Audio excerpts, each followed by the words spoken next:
Hello everybody and welcome back to World of Tanks. My name is Spartan Elite 43 and tonight Luke's Gaming has sent us in another replay, so we're going to take a look at it. It is in the King Dragon and he's on Lakeville obviously, and we're going to hopefully see some pretty awesome gameplay and we'll see where it goes from there, guys. So King Dragon's one of those tanks. When I tested it, I enjoyed it even though it had the 90 mil when I tested it. You guys remember a long time ago it had the 90 mil. Then a bunch of people complained, and Wargaming slapped a 105 in there. So that's cool. And so yeah, watch this alpha. Wait for it.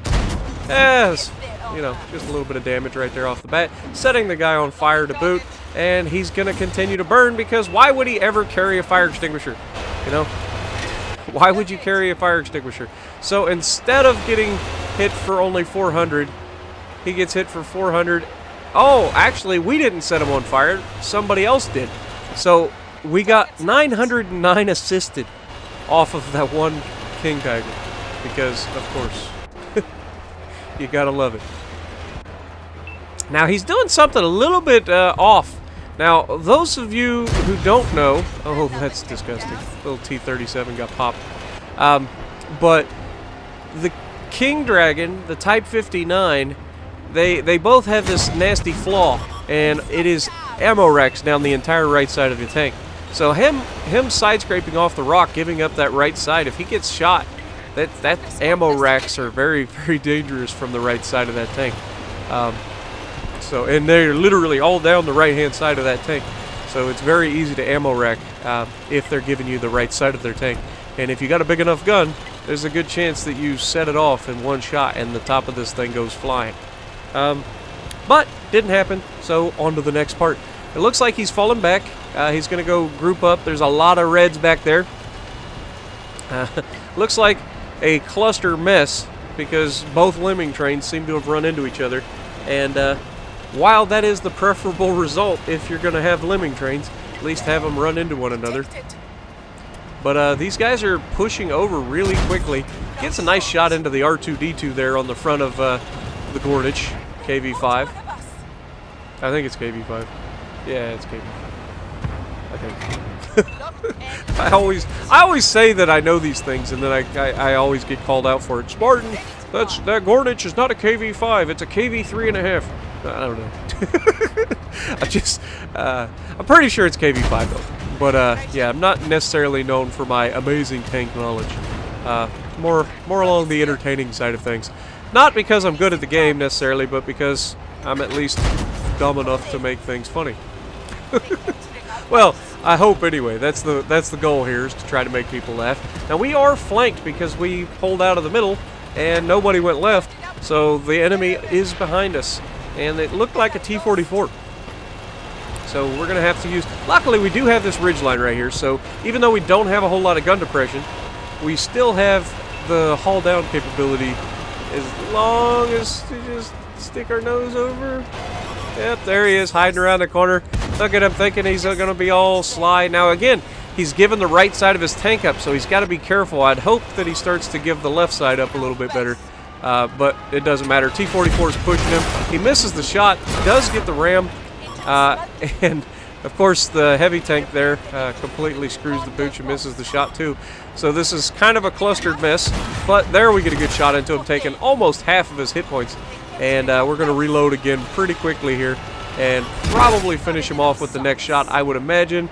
340 health, sure enough, 335, and he goes down. So yeah, a good kill. We've got 3 kills now. And we're at 2,900 damage with 1,100 assists. But we did lose a lot of hit points in that match versus the T-44. So not a good swap of hit points there, even though you did kill him.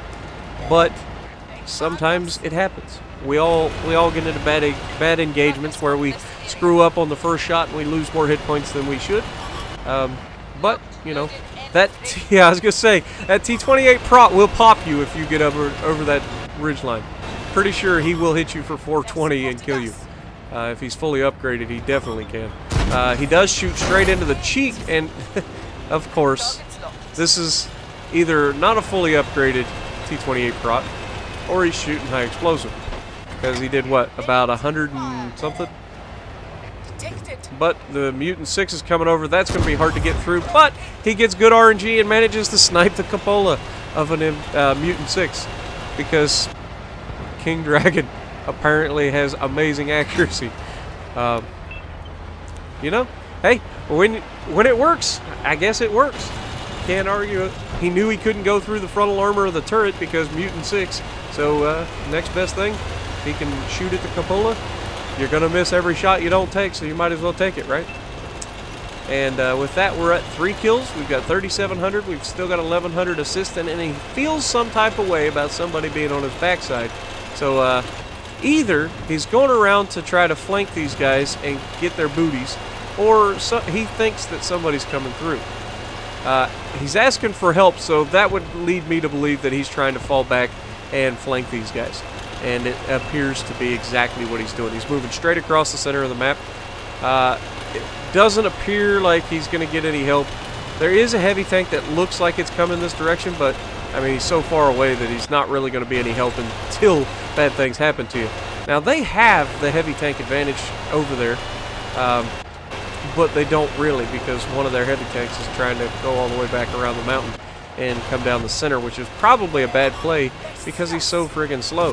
Now, the T-25 AT gets a nice shot on him, but doesn't quite finish him, and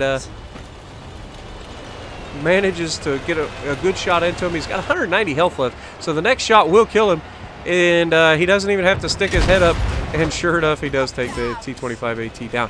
Now, I do believe the T-25 AT gets a 105, and it did look like he had the 105. It looked like he was fully upgraded there.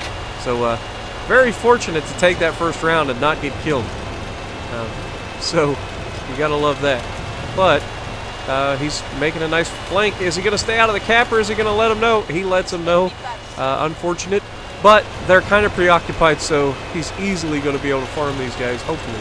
And, get some surprise butt shots in these guys. Are they looking at him? I can't tell. No, they are not.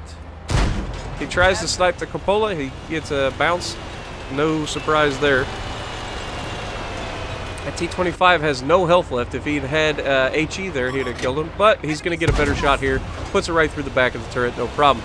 There's an ISU-152. Takes a shot on a heavy tank. The heavy tank did make it around.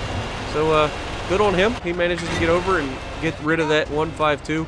That leaves the Mutant 6 up here. Are we going to get some far more damage off him before he dies? Come on, he's got 500 health left. That's at least one more pin for you. And nope, we were a little slow on the trigger there.